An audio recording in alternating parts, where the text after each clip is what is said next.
नमस्कार, आप सभी का स्वागत है निशानेबाज में। मैं हूं आपके साथ सिमरन मिश्रा। आज हम आपको एक ऐसी यात्रा पर ले जा रहे हैं जिसने भारत और त्रिनिदाद और टोबैगो के सदियों पुराने रिश्तों को एक नई ऊर्जा दी है। 26 साल बाद किसी भारतीय प्रधानमंत्री की त्रिनिदाद यात्रा ने इसे कैरेबियाई देशों में बसे भारतीय मूल के लोगों के दिलों में एक गहरी छाप छोड़ी है। पोर्ट ऑफ स्पेन में प्रधानमंत्री नरेंद्र मोदी का प्रवासी भारतीयों को संबोधित करना एक ऐतिहासिक पल बन गया।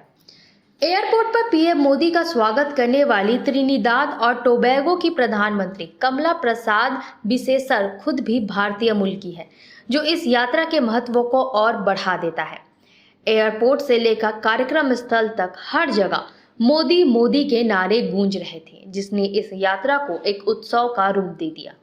यह सिर्फ एक कूटनीतिक दौरा नहीं बल्कि एक भावनात्मक पल था जो अतीत को वर्तमान से और भारत को प्रवासी भारत से जोड़ रहा था। पोर्ट ऑफ स्पेन में सामुदायिक कार्यक्रम का नजारा ऐसा था मानो लखनऊ, पटना या बनारस का कोई मेला त्रिनिदाद की धरती पर उतर आया हो। प्रवासी भारतीयों ने पारंपरिक चौताल, भीटक गान, ढोलक और भोजपुरी गीतों से प्रधानमंत्री का भव्य स्वागत किया। यह दृश्य सचमुच भावुक कर देने वाला था, क्योंकि यह दिखा रहा था कि अपनी जड़ों से जुड़ाव कितना गहरा अटूट है। इस ऐतिहासिक अवसर पर प्रधानमंत्री मोदी ने भारत और त्रिनिदाद के रिश्तों की गहराई को रेखांकित करते हुए कहा, हम सिर्फ दो देश नहीं, एक परिवार है। उन्होंने गिरमिटिया मजदूरों के संघर्ष को याद किया, जिनके पूर्वजों ने अपनी मिट्टी छोड़ी लेकिन अपने नमक और संस्कार और अपनी जड़ों को नहीं छोड़ा। पीएम मोदी ने कहा कि आपके पूर्वजों ने गंगा यमुना छोड़ दी लेकिन रामायण को अपने दिलों में सहेज लिया।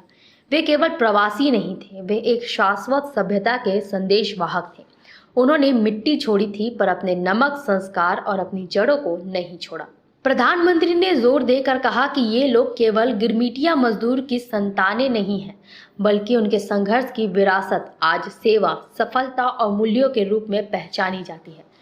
त्रिनिदाद की धरती पर भारतीय मूल के लोगों ने न सिर्फ अपनी पहचान बनाई बल्कि इसे आर्थिक, सांस्कृतिक और आध्यात्मिक रूप से समृद्ध भी किया है। प्रधानमंत्री मोदी ने अपने भाषण में आज के भारत की बदलती तस्वीर भी दुनिया के सामने रखी। उन्होंने कहा कि आज का भारत अवसरों की भूमि बन चुका है। पीएम मोदी ने कहा कि जिस भारत से आपके पूर्वज कठिनाइयों के बीच निकले थे, वो भारत आज दुनिया का नेतृत्व कर रहा है। अब भारत सेवा, स्टार्टअप, टेक्नोलॉजी और विज्ञान में नई ऊंचाइयों को छू रहा है। उन्होंने ये भी कहा कि नया भारत अब किसी पर निर्भर नहीं बल्कि आत्मनिर्भर बनकर दुनिया को समाधान दे रहा है। यह संदेश त्रिनिदाद में बसे हर भारतीय के लिए गर्व का विषय था। त्रिनिदाद और टोबैगो की कुल आबादी लगभग 13 लाख है, जिसमें से लगभग 45% भारतीय मूल के हैं। इनके पूर्वज मुख्य रूप से उत्तर प्रदेश और बिहार जिलों से, जैसे कि छपरा, आरा, सिवान, बलिया, गोपालगंज, बनारस और आजमगढ़ से आए थे। यहाँ की सड़कों के नाम भारतीय शहरों के नाम पर हैं और त्योहार जैसे नवरात्रि, महाशिवरात्रि और जन्माष्टमी को पूरे गर्व और उल्लास के साथ मनाया जाता है। यही नहीं, हिंदी, भोजपुरी और अब भी यहाँ की सामाजिक सांस्कृतिक धारा का अटूट हिस्सा है। यह दिखाता है कि भारतीयता मिटती नहीं बल्कि कहीं भी जाकर और अधिक फलती फूलती है।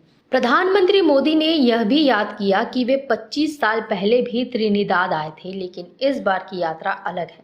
पीएम मोदी ने कहा, तब और अब में बहुत फर्क है। तब मैं यहाँ एक कार्यकर्ता के रूप में आया था, अब भारत के प्रधानमंत्री के रूप में आया हूँ, लेकिन मेरे रिश्ते, मेरी आत्मीयता और मेरा भावनात्मक जुड़ाव तब भी उतना ही गहरा था।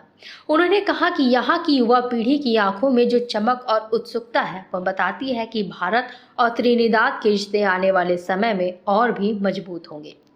यह यात्रा न केवल भारत की विदेश नीति को नया आयाम देती है, बल्कि भाषा, संस्कृति, संघर्ष और आत्मबल की उस यात्रा को भी सम्मान देती है जो कभी गंगा किनारे से शुरू होकर अटलांटिक पार त्रिनिदाद की धरती पर पहुंची थी। प्रधानमंत्री नरेंद्र मोदी की यह त्रिनिदाद यात्रा सिर्फ एक कूटनीतिक नहीं बल्कि एक गहरी भावनात्मक पहल थी, जिसने दोनों देशों के रिश्तों को एक नई ऊंचाई दी है। ऐसी खबरों के लिए बने रहे निशानेबाज के साथ।